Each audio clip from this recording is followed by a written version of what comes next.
Hello everyone and welcome to round one of the Adelaide Eternal Highlander Challenge for July 2018. I'm Drew Carter, filling in for Sarven McLinton, who has the good fortune of being on holidays, and I'm here with Beckett, Wolfe. Well, good day, guys. Alright, today we have round one is Tomo on Neiman Burn, and he's playing against Isaac on like a lands kind of package. Yeah, Gardening Australia. So Tomo's on the right, and he's going first. Do you want to talk us through Tomo's deck list? Yeah, so Neiman Burn's a well-known kind of burn, kind of aggro list, red-black. Its points are Mox Jet, Skull Clamp, Wasteland, and Umezawa's Jite. We were just talking before the game about Skull Clamp as a choice. Beckett, what do you think of that in decks like this? Well, I remember when I first saw this deck, and it was when the Moxes had just been depointed down to 2. Which is obviously really strong, and I dare say if they were, then Tomo would be playing both. But I wonder if both Moxes is even better, because the difference between where Clamp shines, like in a junk list, because you want to clamp out all the idiot dorks that aren't useful anymore, whereas I dare say all the creatures in Tomo's list are very relevant all the way through the game, and if they start becoming irrelevant, then drawing an extra 2 cards doesn't necessarily do it, unless you're in a really clincher match where, you can top deck burn off the top. But yeah.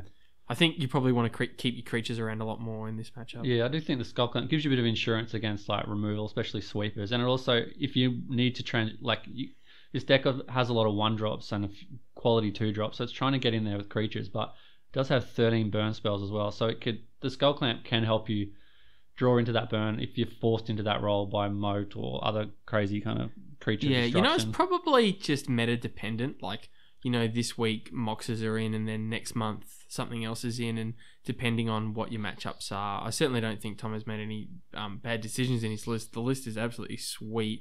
You get to run, what's close to a burn list, but with some other cool things like Curse Scroll and Goblin Ravel Master and Falcon Wrath Aristocrat. I mean, those are just some sick cards. Bloodghast.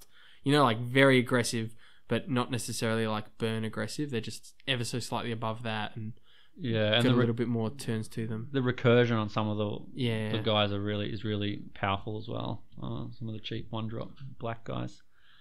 All right, yeah. So talk us through the green list. Well, it's called Gardening Australia. There was a lot of this at the on the day. I don't know how many lists, but I think there was maybe 3 or 4 variations on it.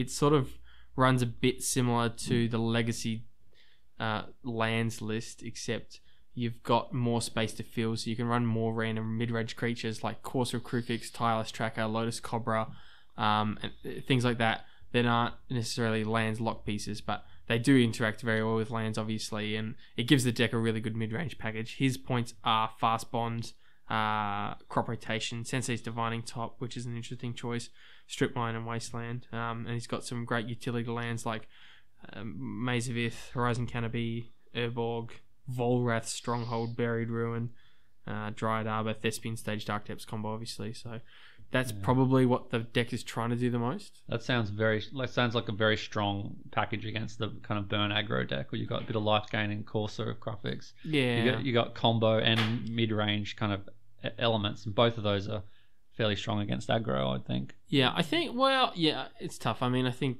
Burn's probably a better matchup, unless they can get out like a really good Maze of Ith sort of Glacial Fortress, Courser of Krufix hand. But Burn's just too fast. Yeah. Okay. But we'll go down to the games, and as I said, Tomo on the right on Neiman Burn is on the play. Looking at his hand now. Shaman with at least a land. I'd say that's probably a keep. I don't know if he knows what he's on, but if I knew what I was on, I'd probably be keeping Deathrite Shaman and a land, because one of the main ways Isaac wants to get ahead is something like the recursion, as you're saying, with like Fast Bond, Crucible of Worlds, and interacting with the graveyard. He runs Life from Loam, obviously. So looking at Isaac's hand there, he at least had a land. It's quick. No, he's mulling it. He's only had the one. They think very highly of us, Drew, because they think we're very good at very quickly. Is this skull crack? Giraffe's Messenger. Yeah, that's what I'm talking about. You know, you don't get to run that in burn. Carnophage. So some early pressure. Have you seen Giraffe's Messenger in Highlander before? It's really cool. What does it do? Black, black, black. So it's a really strong card, but it's one of those cards you probably only see in Highlander because it's like there's no deck for it in constructed formats other than Highlander. But it's black, black, black for a 3/2, and when he enters, he does 2, and he's got Undying. So obviously he gets, the dream is he gets killed in combat trading up with like a 4/3, and then he re-enters and does another 2. Yeah, kind of like a reverse kitchen thing or something. And he's just got a great body on him. I mean, look at that body. Yeah, attractive.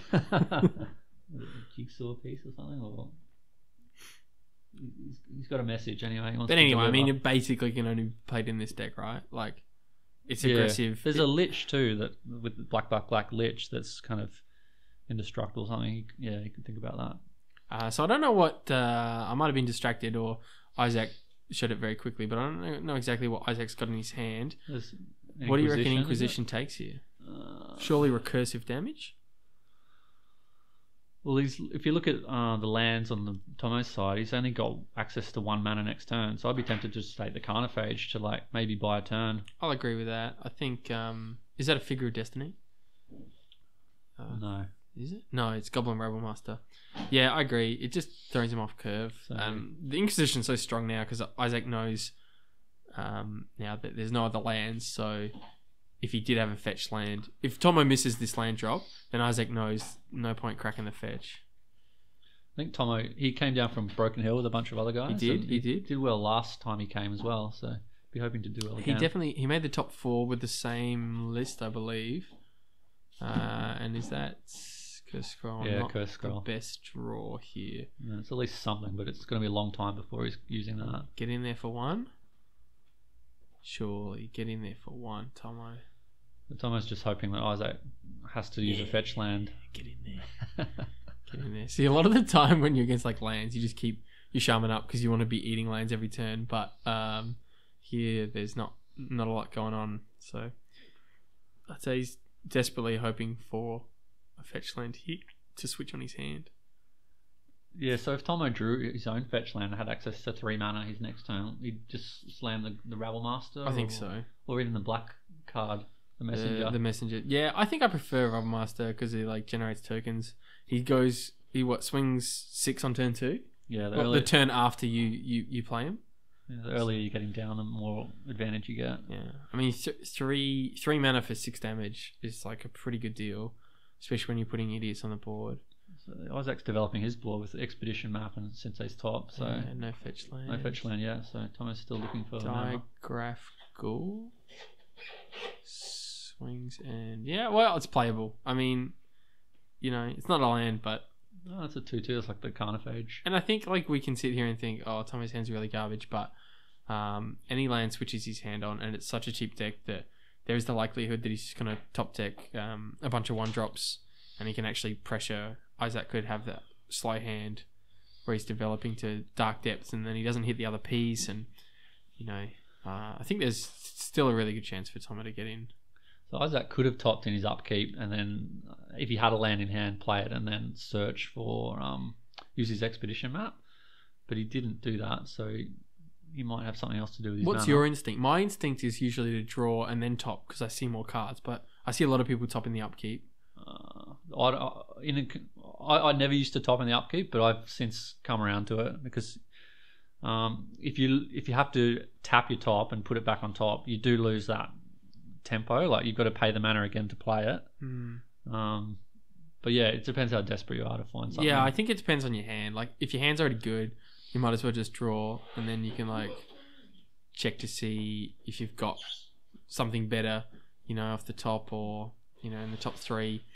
You're not looking for anything in particular. Well, there's the first fetch land anyway, so Tomo's very happy to see that. So let's see what he opts to do with the Messenger or the Rabble Master. No counter spells coming from Isaac, so I think he's fair game to just play Rabble Master and bash him for what will be 3, because it'll be 2 with the Digraph. Yeah. So the life total's getting down. It's 16 minus 3, yeah. does Isaac run like ensnaring bridge? You know, and those like lock pieces and stuff. He runs Maze of Earth. I wouldn't think he runs Stone Bridge main, but have a look. No, it doesn't look like there's any bridge. He's got Tabernacle on the sideboard. I imagine he'll think about bringing that in.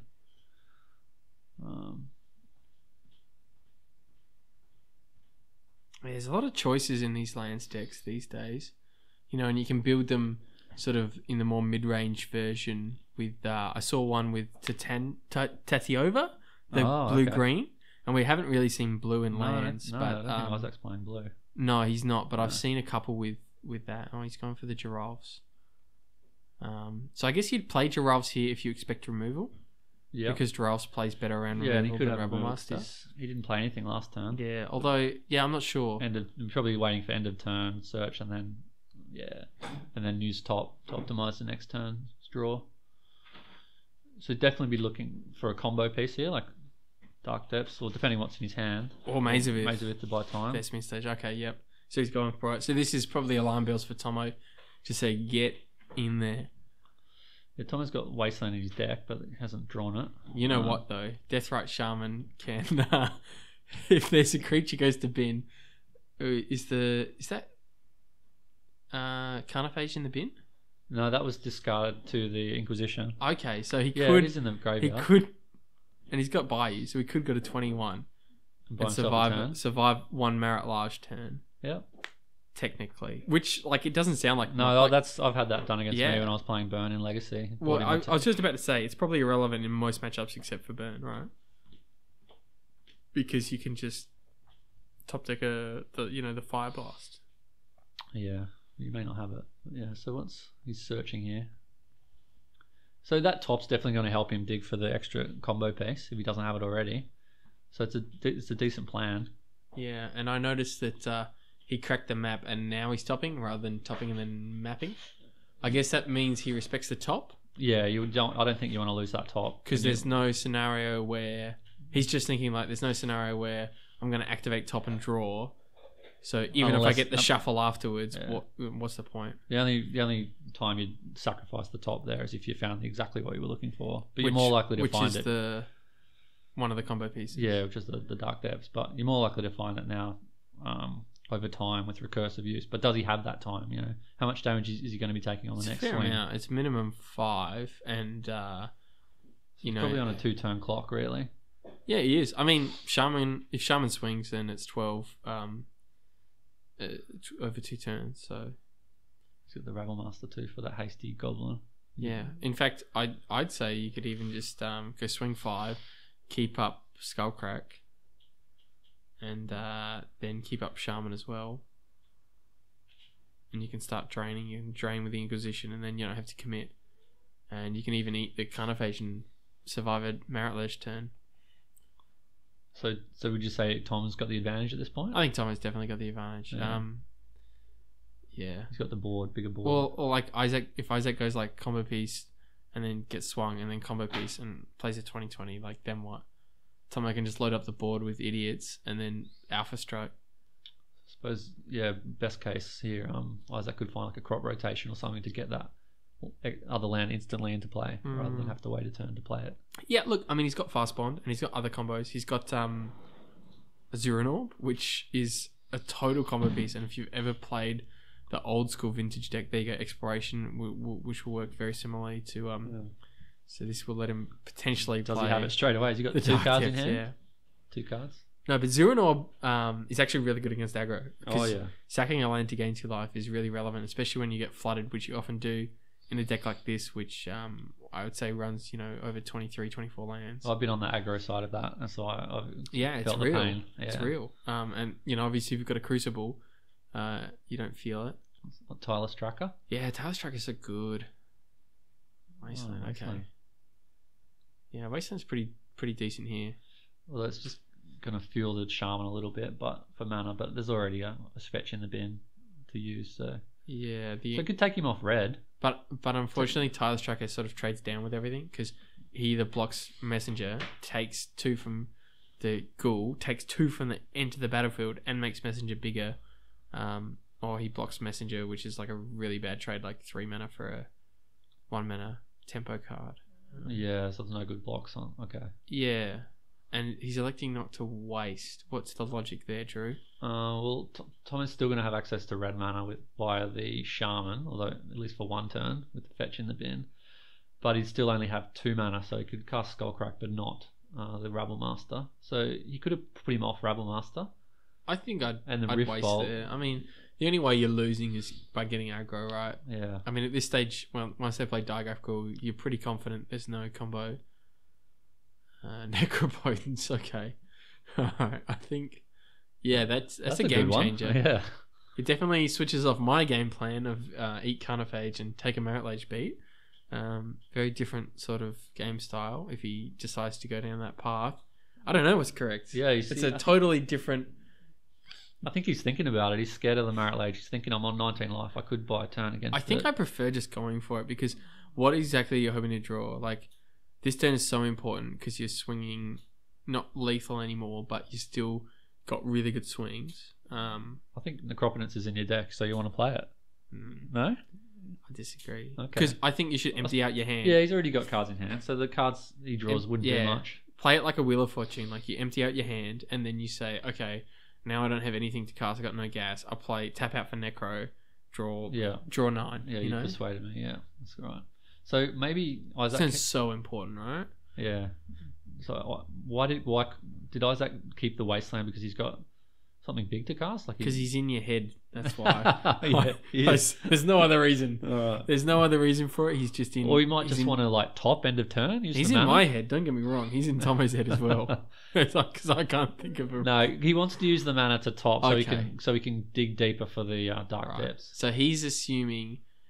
I guess put it in Isaac's boots. Isaac's like thinking worst case scenario about it all. He's thinking Tomo will top deck the land anyway and still have access to 3 mana to cast his whole hand. Yeah. I don't mind this play. I don't mind swing everything except Shaman. Oh, everything except Shaman.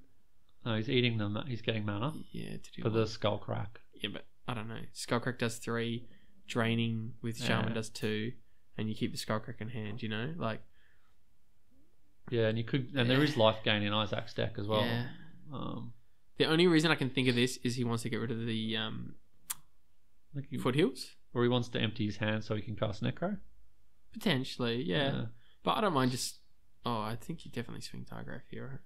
You just swing everything. Well, You're an aggro deck. So Tireless Tracker, for those who don't know, is a 3 for a 3/2, and when a land enters the battlefield, you get a clue, which lets you sack for 2 mana to draw a card. And when you sack a clue, it becomes +1/+1. So I think you definitely swing the Digraph. Tomo's thinking, he can make Tireless Tracker bigger somehow. But I'm not sure if he realizes that somehow is via sacking a clue, which costs 2 mana. And it's only when the land enters play that you get the clue. Yeah. Which is like so good for fetch lands because you go like, play fetch land, fetch, get 2 clues. It's just really good when you're flooding out. Not and it's a threat in and of itself, like to close games.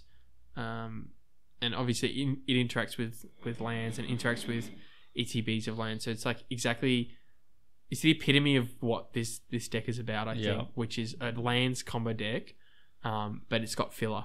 It's not just your legacy kind lands. Of mid-rangey kind of That's card. right, yeah. And I remember when he first came out, Tireless Tracker, and I played against him online on a Cockatrice kind of Highlander, and I just thought it was so unfair. Yeah. I love when new cards come out and you're just like, you don't feel like you deserve to lose to them because they're new. You're like, this hasn't been tested. This isn't fair. I was blown away. I remember the same thing happened to me with Scavenging Ooze. I was just blown away. I couldn't believe it.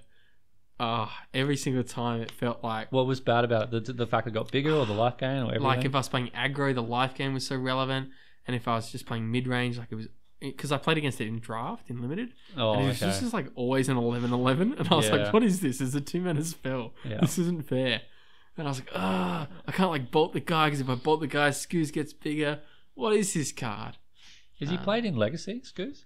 I don't know. I think it's probably too many green specific. The incidental graveyard hate's kind of cool. Probably go up in value now with the death rights. I've played him in Nick Fit. When I ran like 4 green sun centers. So Isaac's on 5. He took the swing. He used his top end of turn. He's looking for something. So let's see if he can find the dark depths. He's only got one cut in hand. Surely not. He's got a clue crack here. That helps you dig a bit Keeping further. up Wasteland. So, okay, Silver and Scrying. So that's Marit Lage, but that's lethal because Rift Bolt does 3 and Shaman does the rest. So what's that card left in his hand though? That could keep him in it. I mean, it's not even a swing, right? There's no Glacial Fortress. Yeah, because he's got another land drop. Or what about Maze of Ith? No, that's not enough because he's got direct damage with the spell and the Maze of Ith doesn't do it. I think it's got to be Glacial Fortress. That's cumulative upkeep 2 life, isn't it? So he could hold that around for a little while. Yeah, but then he's going for Dark Depths. I think Glacial Chasm, is it? Glacial. Glacial. I don't know. No, Glacial Chasm. It's a chasm. It's a deep chasm where the creatures can't. One of them's nothing can that cross ice. it. One is that like ice scrying thing, and you like scry the top Glacial of your. Fortress is the blue-white. Oh, land. you're right. Yeah. What's the scrying sheets? That's the one. Yeah. That card's good. Yeah. You got to. Yeah, definitely. All right. You still see some snow-covered lands getting played. Here we go. A very, very foiled out Dark Depths. And Clue Trigger. Very nice. Very nice. It is a land. Go. So you've got 2 clues in play? We've got 2 clues. Okay. But I don't think they're going to be super relevant. Well, no. I think it's going to be he survives somehow. Rift Bolt Drain, right? Now he's thinking about using the Wasteland. But doesn't he need the mana to activate the Thespian stage? You know what? Yeah, he needs the mana. Unless he's got 1 unknown. Or he's just got blind flip off the top for another land. Yeah, it's a stretch. No use Wasteland. I can't think what will get him out of this unless that is Glacial. What did we decide on? Glacial. Glacial. Glacial Chasm. Yeah. Nothing can get across it. Here we go. Or is it a slow moving chasm? I don't know. All right. Yeah. Rift Bolt. Oh no, he's missed the trigger. I was about to say I can't think of what would get him out of this, and I'm like, yeah, Rift Bolt would do it. I think I seem to remember them like calling a judge at this point. There you go. Yeah, he's just pointed to it. He's seen it. Isaac's reading it. And so I think they called a judge over for this. And then I was the only one. I'm not a judge. I was the only one who was there, and who was like around and had finished their games. And I came home and I was like, yeah, I got no idea. So I just walked away, and I was no help to them at all. And I think it ended up being decided that Isaac gets to choose whether or not it goes on the stack. That's a bit putting him in the hot seat. Well, yes and no. So like, if there's a missed trigger, they get to choose whether or not. So you can't assume it's a beneficial trigger or not. You got to sort of. So it's like with Bob, like Isaac would sometimes get to it's choose. good, sometimes it's bad. Yeah, okay. But yeah, exactly. But with Rift Bolt, Isaac chooses for it to not happen. But that doesn't mean the spell fizzles. That just means it stays with the time counter on it. So then Tomo just gets a next turn. So it doesn't make like a huge amount of difference most of the time. And that's what I was thinking in this game, because I hadn't like processed the board. I was just like, yeah, I don't know why I came over. Bye. And then, watching it back now, it's like, oh man, this is clutch ass. Like this is super clutch. This is so relevant. So this is that hasty guy that with the landfall. Yeah, Bloodghast. Yeah, that's another great sort of Neiman only aggro deck. It's recursive, and I think people forget about the haste component of it, because so it's black. If your opponent has less than 10 life, it's got haste, and he hasn't swung at all. Surely, that's. Did he just say go? No, he's still thinking about casting them. I think what he's going to cast. He's got mana. He's got spells. He's going to cast something. I think he's swing out here, right? Because he wants his 3/2 his messenger to die. Because Marit Lage will get cracked and block messenger, and then Tireless Tracker will block Digraph and trade. So there's no scenario where Tireless is bigger than Digraph and the Giraffe gets blocked by the Marit Lage. I think it's easy to overthink this stuff. Like if you just remember your role, like you're the beatdown. Yeah. And every damage counts when they're on 5 life. But that said, it's a complex board state at this point. Well, you know what? That's where this the skull clamp gets annoying as well. Because how many times have you been there, like, if I just like, when you've got the clamp and you're like, I could like clamp. I could swing out and like risk getting blown out, or I could just like clamp my 6/1 drops and draw my whole deck, and maybe I'll find an answer. And then you think, well, in red black, is there an answer? Like, we'll just burn. It's not like burn them out. It's not a control deck. There's not. You're just gonna draw like more idiots to clamp. So yeah, I think you're absolutely right. You got to identify your role here, and I think starting off with a swing is probably the smartest play. Yeah, don't be too scared of that 3-2. He's not getting fancy at this point of the game, I don't think, because they're not gonna. He's not gonna. Well, Isaac's starved for mana. Yeah, exactly. He definitely wants the mana for the Dark Depths combo, so he's not going to be getting any clues or sacking them. Oh, I think you just. Oh, yeah, I'm not sure. So he wants to. I think maybe he's considering my play. There's no mana of eating because he's scared of the swing back. So he goes, I have to kill Isaac this turn, or I get lethaled unless I don't cast anything. Yeah. So he's thinking, do I gain life? Is that what you're saying? Yeah. Okay. And he's going for a drain. But there are no lands in graveyards, so he doesn't have 3 mana. He's got 2 mana.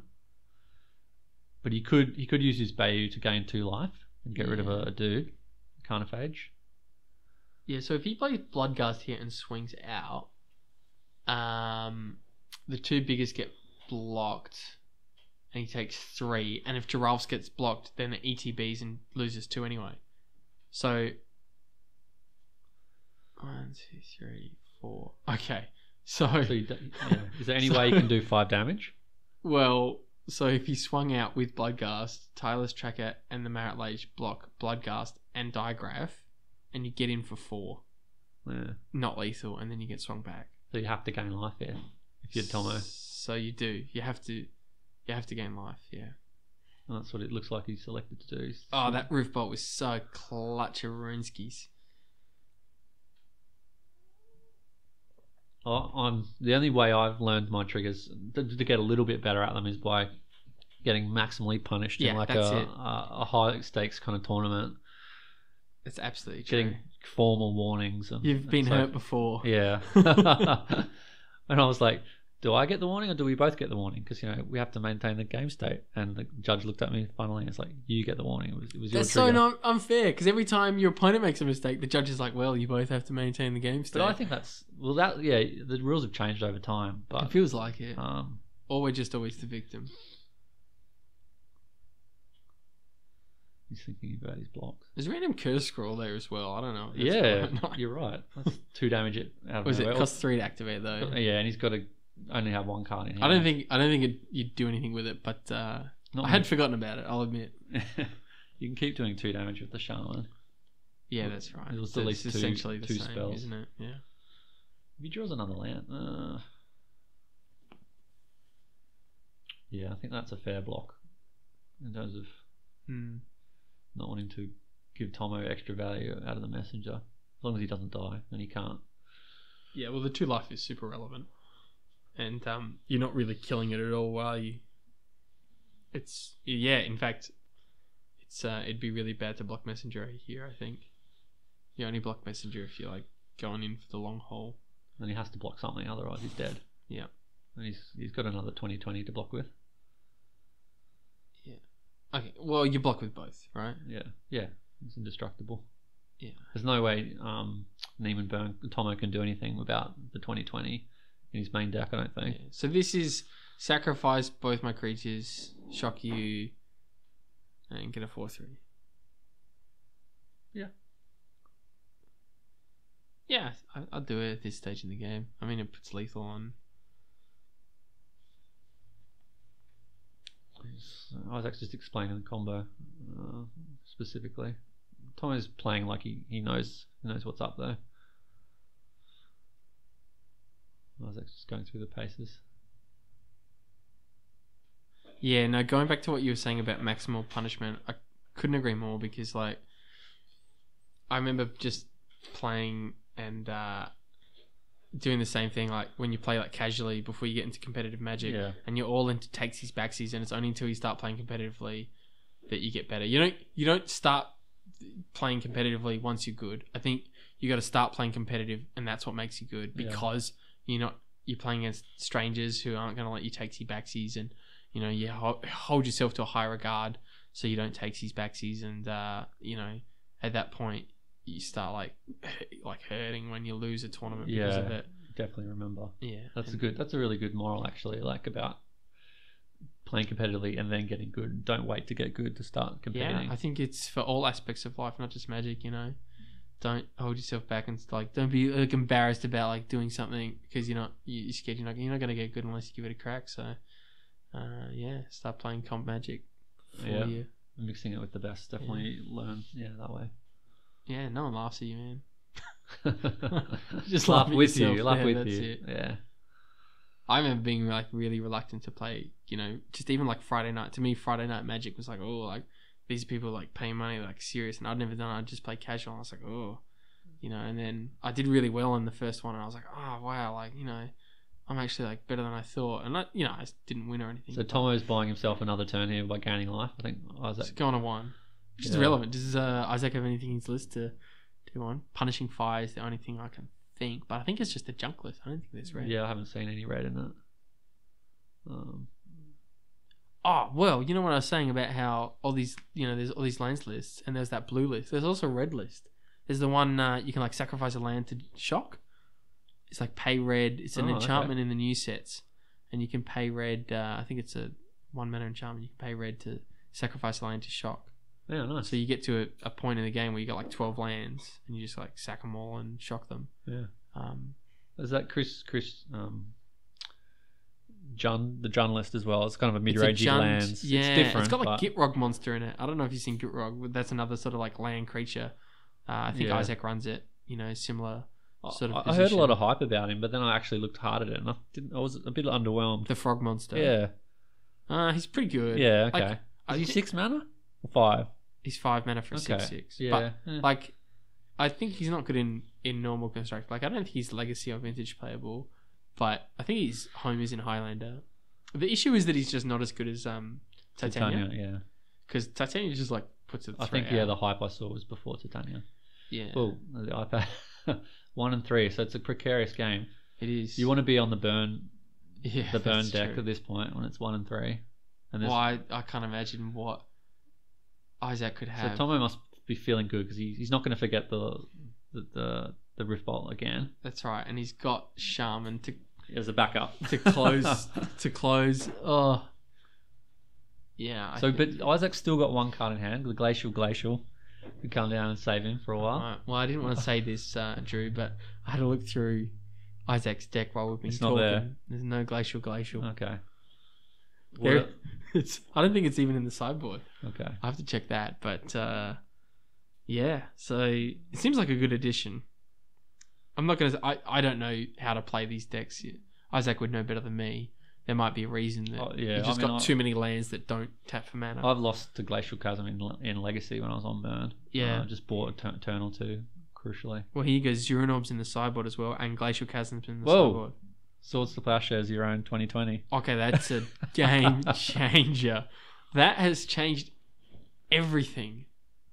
Everything. Because obviously it's such a great move against aggro, but what else do you have now? Like he's got no board, no cards in hand, and his best combo threat isn't in the game anymore. He's got a clue and he's got a top. So he's got some cards on the board, like that's 2 cards, and some search. He's got a fetch as well to get value out of the top. So you can start digging for like Titania or...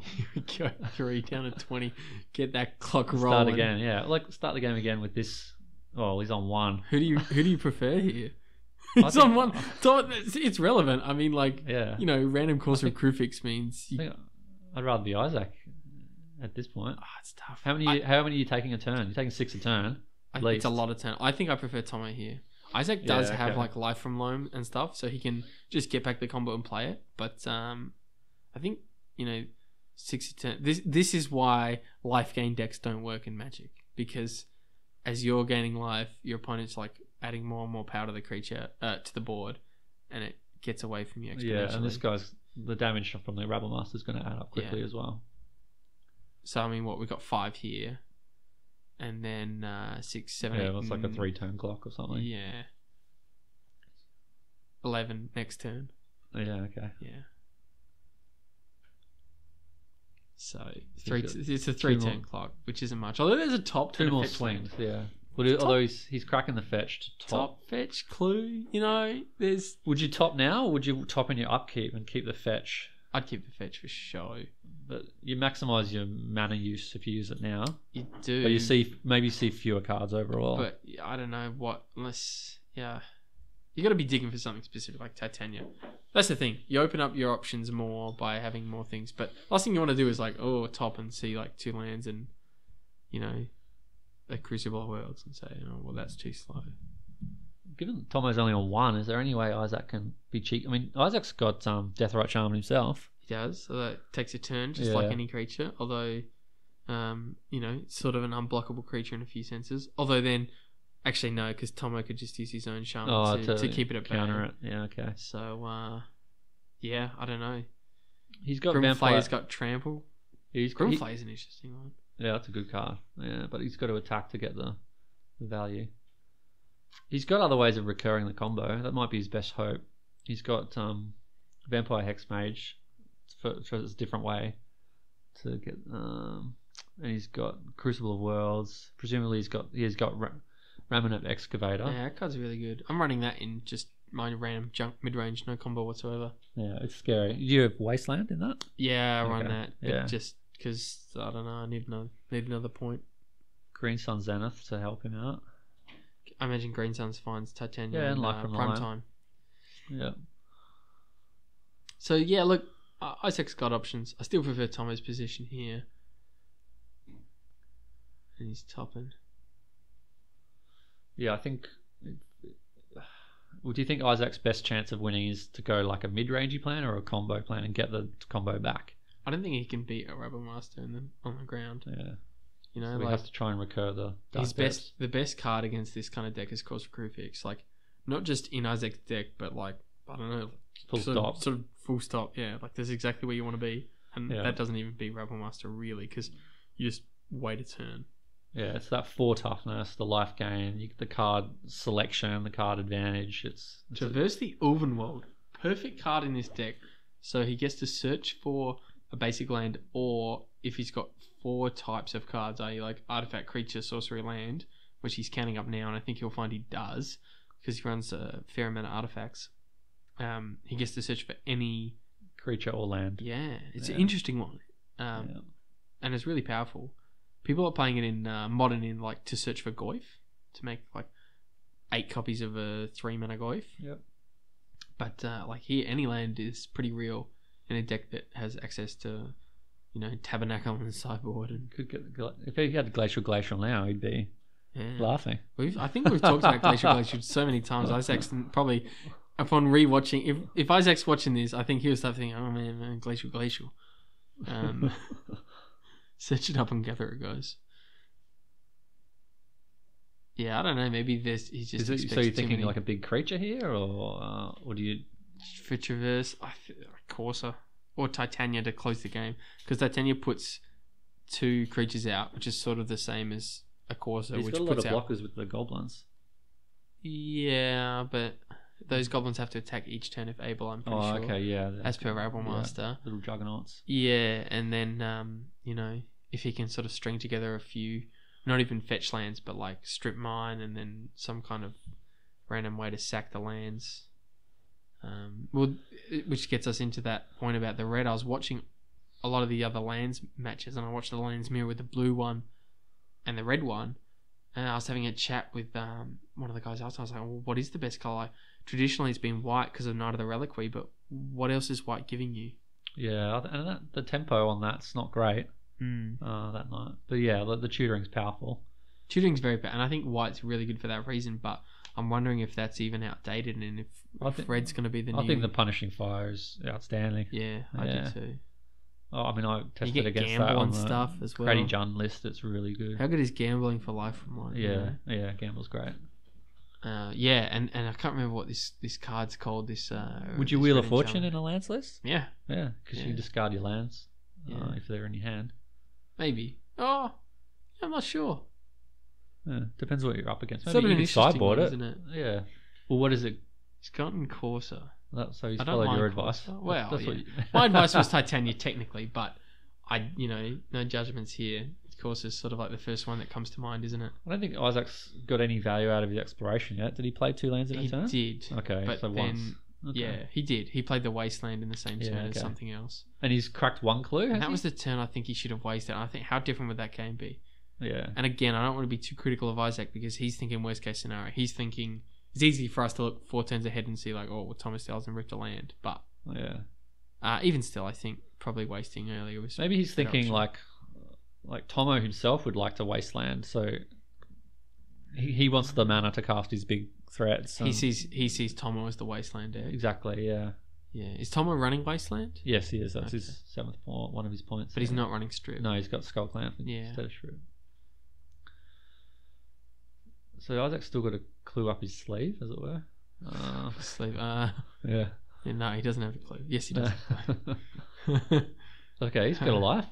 Okay. And the exploration Corsair combo is nice. Yes, you get the shock. And with the top I think you as well. shock here. I think you shock here so that you can top and try to play find another one. Yeah, play another one. So those 3 cards are working nicely in tandem. Yeah. Oh, Or I think maybe we zoned out and he already did that, and yeah, that's right. Green Suns was on top. There you go. You can get another land with that. We could get your Dryad Arbor. Oh, but you can't cast it off the top. No, it's not he's Future going Sight. for it. So he's gonna go get the Dryad Arbor. Oh, but he's lost his top then. Gain a life. I don't mind this play actually. He loses the top, but it's a critical turn. He gains a life, and he gets to block an idiot, and then that idiot will die, and what will happen? Nothing will happen. Because there's no more Tyler's track. I don't know. No. Well, you can always hope to sneakily get in there with your 1/1, but I think Tommy's look, it's relevant. It's a that. lethal threat. Yeah, Drew, it's a lethal threat. It might as well be 2020. On the attack. So okay, it passes the turn. So Tomo wants to maximize his damage here. And to be fair, but also to be fair, I was about to They say should Tomo's shuffle that one. Tomo's not on 1 life because he's got the Shaman. But okay, how many dudes are in the bin? Well, there's Carnophage. There's Carnophage at least, right? I think that's it. But still, he's on 3. Okay. But which makes it all the more reason for Isaac to get wasting, I reckon. Now that's a good creature. He could have got that last turn as well. That creature. Yeah, I have to remind me of the card text on that one. Yeah. It's a very Highlander card. I'd never seen it before, Highlander, and I saw it. I played against it. I think I was actually playing against Isaac. Centaur Vinecrasher? Yeah, and I played against it, and I was surprised at how good it was. And when I first saw it, I was like, "Oh, what's this?" And no, it's actually really good. It gets in there. It's sort of similar to the Tyler's Tracker. So it's 4 cost to cast. It enters the battlefield with a number of +1/+1 counters on it equal to the number of land cards in all graveyards, which is probably only a few at this point. I think it's 2. Yeah. So it's only a 1/1 trampler as its base stats. And when a land is put into a graveyard from anywhere, you may pay green. If you do, return him from graveyard to your hand. So not to the battlefield. But he's a big boy if you've got a lot of lands. If you got a lot of lands, which so late arguably game. You would in a deck like this. And it's all graveyards. Okay, yeah. Yeah, very relevant. Not as relevant when there's been a Deathrite Shaman out from turn 1, but in games that aren't that, I think it's a strong card. In comes the big boy, messenger. Oh, and the goblin. Is he not blocking? Surely you'd block with Corsair, right? He doesn't want to trade. He doesn't want to lose his Corsair. But what is he scared of Bolt? He just wants to get value out of it with the exploration, maybe. I guess so. But you're not even losing. Well, you're not even losing Corsair though. Okay, yeah, it's paid off. Isaac's got to somehow systematically dismantle the blockers on the other side of the board so he can get in with something, or just go off with a big threat like Titania. Game 1. Game 1, yeah. It's an aggro deck. yeah, he's holding out without glacial as well. Yeah, okay. Fetch doesn't like the birds. Why would you? Yeah, it's a blocker, but it's not gaining life. Life totals don't change. There's no way he could attack with the birds and pump it or anything. I don't think so. Primeval Titan's a big card that he a big card. Could rip. And it's trample. Trample's good in this situation. Yeah. Is there something to be said for Swinging Rabblemaster? I think I like Swinging Rabblemaster because either it blocks and trades, in which case you've still got 2/1/1s and the 3/2 or 4/3. You're getting in for more damage. You don't lose a 1/1, and you kill their Corsair Crucifix, which is gaining them life and stabilizing them. Yeah, anything that kills the Corsair is good. Right? Like, because Corsair blocks, like, Goblin Rabblemaster is very good, but Corsair's blocking those guys anyway. So, like, you're getting in for 1 with the little token, but he's gaining 1 every turn from the life. So, it's sort of the same, and you get rid of the Corsair and you open up the rest of your board to be able to swing, all your 2-power, 3-power creatures that can't swing into Corsair anyway. So yeah, because a lot of your draws are kind of dead. Yeah, unless you build them up and go wide around. I think I much prefer swinging out with Rabblemaster. It's weird. It's because it's such a tight game. It's easier for us to judge, but when you're in there, like, you feel the pressure, and I think these guys are both playing very conservatively. Like, that not blocking on the 1/1, I think it was a very conservative play. Especially when you consider those creatures are forced to block. There's life from forced alone. to attack. So Isaac could be looking to get the Dark Depths combo going again. Yeah, and he's got Exploration, right? So he can do it in 1 turn. Yeah. Can he do it straight away? Well, I think he's played Catacombs this turn. Okay. Well, I noticed also Tomo's got a Scalding Tarn that he can't use because he's only on 1 life. Although if he gains life from Shaman, he can get the mana. This is very true. It's probably what he's looking at, right? I don't know what's in Thomas' hand. Yeah. Well, Necropotence and Bloodghast, we know. Yeah, well, that's dead. Necropotence. Well, unless again you gain life. Pretty dead. Yeah. Yeah. You could imagine playing it to draw 2 cards, but it's not ideal. Divination. But then you're not drawing any cards for the rest of the game, right? No. Yeah. Oh yeah, it locks you out. Yeah. That's right. And all cards go to exile instead of the bin, so you don't even have creatures to eat. Yeah. So what's he fetching out? There's the 3. Why isn't he getting the Dark Depths? I think it's maybe, I don't know. I was about to say he's got no rush to do it because he can get it next turn, but then Shaman will eventually eat it. Shaman will eat the life from the loam? Yeah. And I like getting Dryad Arbor there. I like getting a mix of things, but I'd be tempted to grab the combo pieces, try and slam them as quickly as I can. But it's something maybe it's probably exiled from Deathrite, maybe getting mana off of it. It's looking Dark Depths is exiled, yeah. Oh, it is. Yeah. Oh, yeah. Yeah. Well, that'll probably do it then, huh? So what? Dryad Arbor's a decent one here. And we've got the Vine Crasher coming crashing in, and I think this is a misplay because what he's done is. He's Vine crashed after the life from the loam. I think he realised that. He kind of shook his head. Yeah, so it enters with... There you go. There it is. Yeah. So it's a complicated deck. I mean, yeah. So I think Blaine's is one of the toughest decks to play in Magic. Right, in Magic. Yeah. What about Storm? Nah. You can fumble your way through Storm and still, like, absolutely crush it. But, like... I don't know. Have you tried any Storm in Highlander? No. I've tried Storm in Limited and... Okay. That's bold. Oh, man. Not good. Well, not good like for Lotus me. Bloom era kind of thing? Oh, no. I didn't play that. But in the Vintage Cube. Oh, yeah. Vintage Cube. And I still did pretty awfully, even though there's like a really good Storm package. But anyway... Isaac's building some creatures. He is, yeah. To try and go wide around. I just feel like both these guys are playing conservative, and they're both. Was there a Deathrite Shaman activation at the end of the turn there? I didn't see if he remembered to do it or not. Yeah, I feel like he might have forgotten. Life from the Loam's exiled. Okay. So I think he remembered. Yeah, cool. Yeah. Like stuff is so important. Maybe it's because of the Corsair triggers. I thought he was on. He was on a lower life, but he's obviously gained from that. But yeah, like, every life's so important here. I mean, you can say that again when you're on 1 life, but yeah, it's tough. It's tough. I mean, imagine how good this deck, this board would be without Rabblemaster and without Corsair, and you just had Bloodgust in hand. Yeah. You know? Yeah.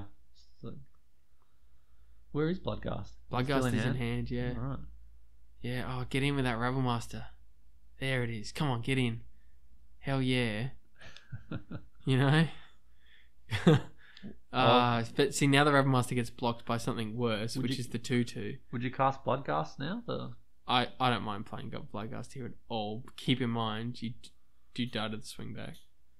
But here's another reason to swing the Rabblemaster last turn. You know, now Rabblemaster... Oh, that's a weird block. Surely you block the 2/2 on the Rabblemaster, because Rabblemaster gets +X+O. I guess it doesn't make a difference if you're trying to kill giraffes anyway, but... Yeah. Yeah. That giraffe's done a lot of work this game. It's done heaps, yeah. Turn 2, I think. I think I really liked the Rabblemaster swing last after turn. Because it lets you swing in with Bloodgust without, you know... That said, like, the board's been cleared and Tomo's still looking good because he's got some Tomo is in a pretty good position. Yeah. He's doing 4 And damage. he's still got cards in hand. Is that a Searing Spear in hand?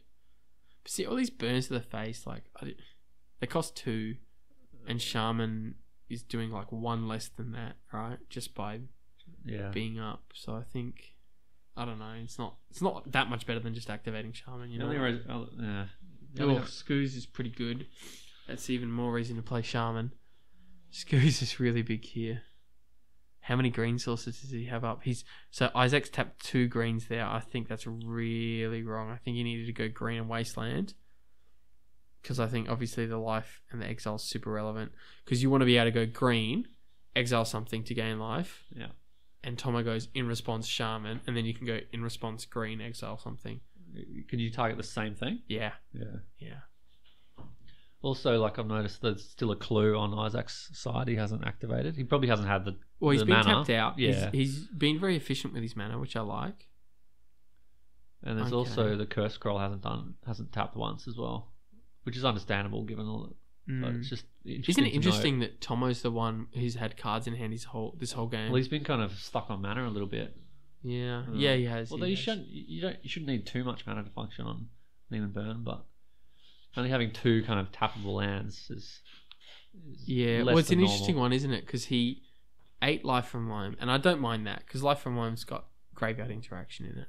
But is there something to be said for eating a creature to gain life, to fetch, to apply more pressure to the board with your hand? Yeah, I think you want it. That's a good. It's sort of like he's run out of burn now, and he's close, but any top deck sort of stifles because his board is 1/1s, so any top deck sort of stifles it. So I think, as kind of slows the attack. What do you mean? I don't think it. Yeah. I think getting the mana so that you can unload your hand is probably a good plan. I think that's where he wants to be, and then he can go like Searing Spear and eat in the same turn. He can go even right now. He can go eat a creature, gain 2, fetch, Searing Spear. Right. Yeah. And then that forces Isaac to activate Skoos, and you can sort of start doing things and stops Isaac from activating his clue and etc. etc. And Isaac's still got that Wasteland. He's wringing his hands. They're both thinking hard and trying to close out a long game that they may start thinking now that they're not going to finish another game. Like whoever wins this Isn't it crazy for a red-black deck whose sort of, highest card is going to be, besides Necropotence, is going to be a Rabblemaster, right? Or a Falconwrath Aristocrat. Yeah, that's 4-drop, yeah. 4/1 haste, Yeah. That's the top of the curve, But he's playing Digraph cool, right? Like, it's a fast deck. Yeah, I really like eat in response to Skoos there to gain some life. Eat the War Caller or whatever it is, and then you get to Searing Spear the face. And now Tomo's definitely on the back foot. He's thinking about blocking. He's got to attack and block. Well, the Skoos is just totally shut down the Shaman. Yeah. So you're better off just activating Shaman, get 1 out. Do 2 damage, you mean, or get rid of the life gain? I think gain life. Okay. So you do it before Skoos can activate. Well, there's a hasty guy. Yeah, but Skoos is a pretty decent blocker here. And again, now he's stifled on the mana. Yeah. You Get know? that extra mana, it would have helped. Yeah. But it would have taken a turn off to. No. He does the end of turn. He can still, because he goes up to 3, and then that lets him fetch in the same turn. Yeah. And Searing Spear the face. Yeah, so he would have been the same amount. So he'd be in the same position right now, except he'd have a land out and one more life. And one more life, yeah, and then he could activate. Scoos is gonna take over this game pretty soon, although there's only so many creatures. I also wonder if Bloodgust was a better play instead of the Spike Jester. Because hear me out, Bloodgust got the same amount of is also a haste creature. The Scoos is probably going to block it anyway. Yeah. And it's got the recursion, which the Spike Jester doesn't have. Yeah.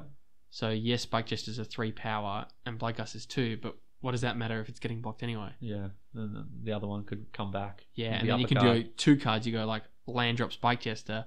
All of a sudden, I hadn't calculated for 2 haste creatures. Another reason to gain life so that you can use this fetch land is that then you can actually use the Shaman for mana. You could have 4 mana in one turn, which could mana depending on what's in your hand. Or like you had Spike Jester and the Bloodgust. Yeah. So now Tomo's, I think, realizing that Scoos trumps Shaman. Well, he's got no blocks now, Tomo. Yeah. Yeah, So and I think I'd rather keep him up. Here? He could, but he's surely got something, right? Oh, and is he letting him do it? No, he's not. He's eating. Yeah, he's got a Chain Lightning in his hand, but he can't use it because he's on 1 life. No, he can't. He's tapped out. Yeah. Unless he could have Fire Blast, but he doesn't have. No, he's extended the hand. They've gone to time. Oh, really? Yeah, I think that's what it is. They were thinking about that. Is it? Because surely you just keep up Shaman there. What did he concede? To block. I think they might have gone to time. Yeah, we'll have to check. Because otherwise you could just keep up Shaman to block. Yeah, it's not right. like, it was a pretty close game. It's not because they were running out of creatures there. What is our time? Okay, yeah, they're on 55 minutes, so that's the end of the round. So there you go. Yeah, long round 1, hard fought with. No need to go to sideboards, Drew. No. We had some great stuff planned for you to talk about the sideboards. I had. You've missed out, guys. I'm sorry. No glacial in this matchup. I was keen to see Tabernacle. Yeah, I've definitely suffered the hands of that when playing against Isaac. All right, guys. Well, that was round 1. We're at Adelaide Eternal, and we'll see you back for round 2. Thanks for watching. All right, see you then.